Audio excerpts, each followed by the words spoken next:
little one. Join us!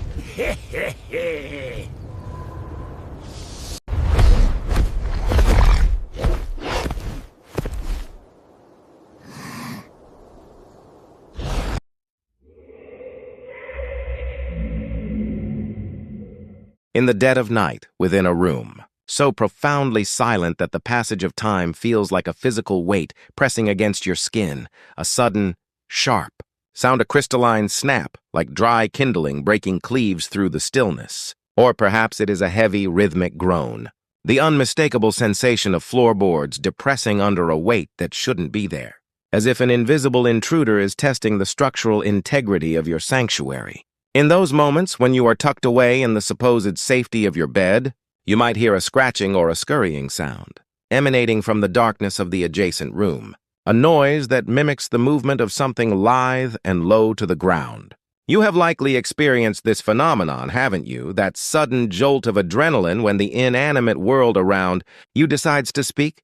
In our modern, sterilized world, we are quick to dismiss these occurrences as the mere settling of a building, the thermal contraction of wood as the night air cools, or perhaps the mundane friction of joints adjusting to a change in humidity. Science provides us with a comforting, albeit dry vocabulary to neutralize our primal fears, turning a terrifying encounter with the unknown into a predictable equation of physics. However, long before the light of modern architecture sought to banish every shadow, the people of ancient Japan understood that these sounds were far from accidental or mechanical. They knew that the crack and the moan of a house were the deliberate expressions of a specific entity, a being with a name and a purpose that defied simple material explanation. This entity is known as the Nariya, the house ringer, a spirit or yokai that dwells within the very fabric of our dwellings, manifesting as the literal vibration of the home itself. Today, we shall embark on a journey into the deep abyss of this folklore, exploring how the Nariya continues to interact with our modern lives, and why its presence might be a harbinger of something far more significant than a mere structural quirk. Have you ever been alone at night and heard a sound that felt entirely out of place, perhaps coming from a corner of the room that should have been empty? If so, I invite you to describe that sound in the comments. Was it a sharp tap, a long drawn-out creak, or something altogether more unsettling? Your experiences are the threads that weave the tapestry of this ongoing mystery. To truly understand the Nariya, one must first be able to visualize it, though its physical form is rarely seen by human eyes. In the masterful pages of Toriyama Sekien's Konjaku Gazu Zoku Hyaki, a seminal 18th century compendium of the supernatural, the Nariya is depicted with a hauntingly specific clarity. It is shown as a small childlike figure, or perhaps a diminutive oni, with a face that reflects a mischievous yet ancient intelligence. These creatures rarely act in isolation. Instead, they are often portrayed in small groups, a phantom workforce scurrying through the hidden veins of a house. They occupy the crawl spaces, the lightless voids behind the walls, and the dusty rafters of the attic, moving with a synchronized grace that suggests a collective consciousness. In their tiny clawed hands, they carry small mallets, tools that look suspiciously like the implements used by traditional carpenters.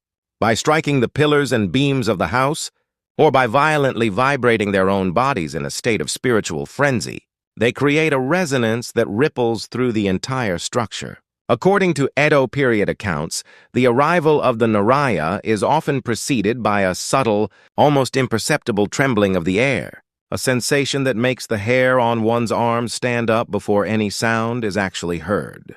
What makes this experience truly terrifying is the elusive nature of the sound itself.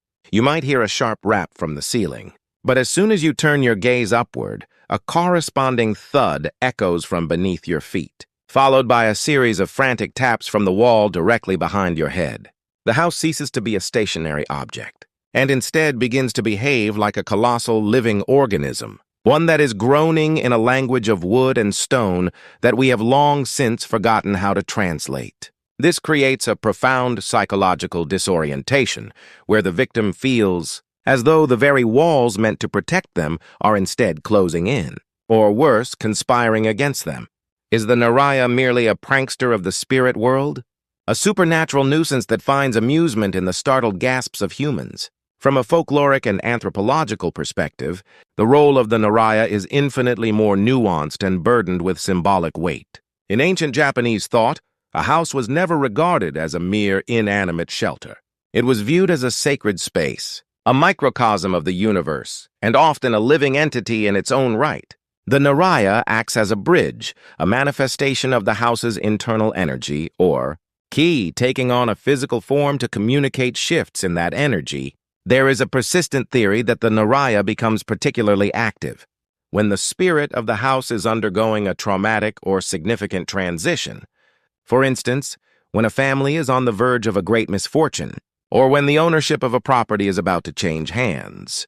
The Nariya is said to shake the building with a desperate intensity, as if the house itself is mourning or warning its inhabitants of an impending rupture in their lives.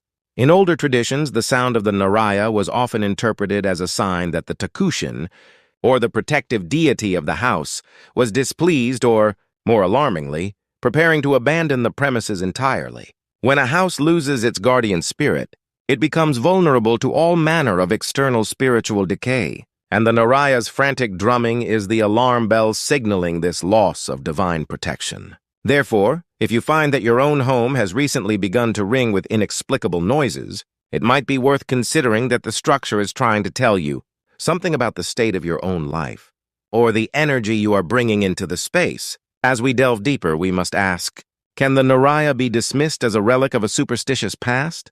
Surprisingly, this yokai has a connection to reality that is both tangible and terrifying, specifically in its historical association with seismic activity. Throughout various regions of Japan, there are ancient records suggesting that years in which the Nariya is particularly clamorous are often the harbingers of devastating earthquakes. When we examine the detailed journals kept during the great earthquakes of the Edo period, we find a recurring theme in the days and weeks leading up to the main tremors. Residents reported an unprecedented frequency of violent house ringings and mysterious vibrations that seemed to emanate from deep within the earth. From a modern scientific standpoint, we might theorize that these sensitive spirits, or the phenomenon we call the Nariya, were reacting to pre-shocks or low-frequency infrasound generated by the movement of tectonic plates. These subtle shifts in the Earth's crust, which are often imperceptible to the human ear, would cause the wooden frames of traditional houses to groan and vibrate.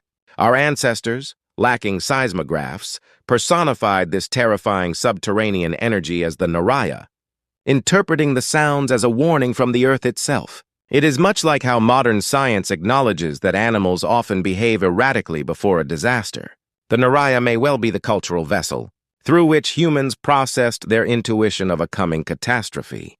They were not the cause of the disaster, but the messengers, turning the ominous silence of the earth into an audible siren that pleaded for the inhabitants to pay attention. Has anyone among you ever heard a strange, persistent sound in the walls shortly before a significant earthquake or natural disaster? The way the atmosphere changes in those moments is often described as a heavy stillness, punctuated by these sharp cracks. Sharing these specific details can help us understand if the Nariya is still actively sounding the alarm in our modern age. Another compelling hypothesis regarding the origin of the Nariya involves the concept of land memory or residual hauntings. This theory suggests that a house is not just built upon soil, but upon a foundation of history, emotion, and sometimes profound tragedy. Any site that has witnessed intense human suffering, violent events, or even just the long-term accumulation of powerful obsessions can retain a vibrational imprint of those experiences. The Nariya, in this context, is the mechanism by which the land's hidden trauma is translated into the physical world. It is noted that Nariya sightings and intense house ringings are disproportionately common in areas with unstable ground, such as reclaimed wetlands or sites of former landslides. The physical instability of the soil creates a spiritual instability, a friction between the physical structure and the metaphysical memory of the land. This leads to the chilling phenomenon where a brand new house, built with the finest materials and modern engineering, begins to suffer from violent creaking and tapping the very first night the owners move in. In such cases, the Nariya is not merely a resident spirit, but the voice of the land itself, expressing a rejection of the new inhabitants, or indicating that the previous tenants, whether they be the spirits of the dead or the memory of the soil, have not yet vacated the premises. The sound is a territorial claim, a jarring reminder that we are merely temporary guests on a surface that remembers everything. Throughout history, various methods have been employed to appease or silence the Nariya. The most common rituals involve the use of Mauricio, or mounds of purifying salt, placed at the corners of the room, or the scattering of sanctified sand provided by local shrines. Others would resort to placing protective talismans, or ofuda, on the main pillars of the house to create a spiritual barrier.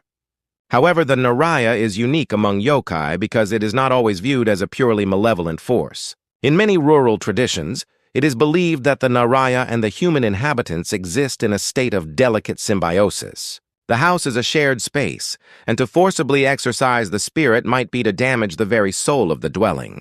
There are local legends suggesting that if one responds to the Nariya's noise with words of gratitude or a simple, polite acknowledgement, like "thank you for your hard work," the sounds will gradually soften. Over time, the jarring cracks transform into a gentle, protective hum, a sign that the energy has been harmonized. This reflects a profound aspect of Japanese culture, the idea of coexistence with the other. Rather than seeking to dominate or destroy that which we do not understand, there is a wisdom in acknowledging the presence of the invisible, treating the unknown with the same respect we would show a living neighbor. Perhaps the sound in your wall tonight isn't a threat, but an invitation to acknowledge the unseen forces that make your life possible. Even in our contemporary urban landscapes, dominated by steel, glass, and reinforced concrete, the Nariya has not vanished, it has merely evolved. In the sterile corridors of high-rise apartment complexes, where the traditional wood has been replaced by cold stone and metal, the phenomenon persists in new and unsettling ways. Residents often report the sound of heavy footsteps in empty hallways at 300 a.m., or the unmistakable sound of a marble dropping on the floor of the apartment above, even when that unit is known to be vacant.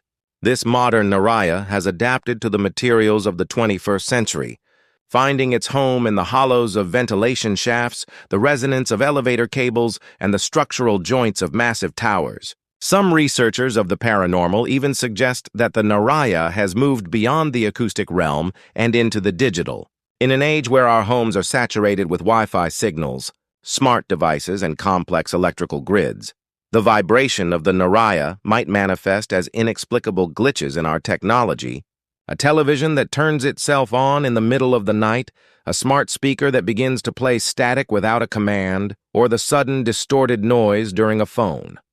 These could be the modern mallets of the Nariya, striking the invisible pillars of our digital reality to remind us that, even in a world of data, the ancient spirits still demand to be heard. If at this very moment a sharp pop were to echo from the corner of your room, how would you react? Would you reach for a scientific explanation, or would you feel the weight of 1,000 years of folklore pressing against your window? Ultimately, the existence of the Nariya forces us to confront a humbling truth.